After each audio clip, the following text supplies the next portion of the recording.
Forum Purnawirawan TNI mengirim surat ke DPR dan MPR meminta segera memproses pemaksulan Wapres Gibran Rakabuming Raka. Surat pemaksulan Gibran akan dibacakan dalam rapat paripurna.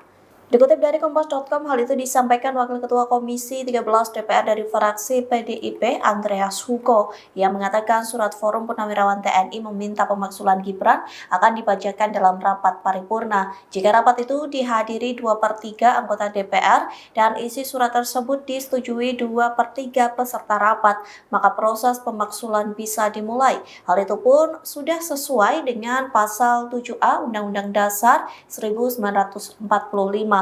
Namun jika rapat paripurna tidak dihadiri 2/3 anggota DPR. Download Tribun X sekarang, menghadirkan lokal menjadi Indonesia.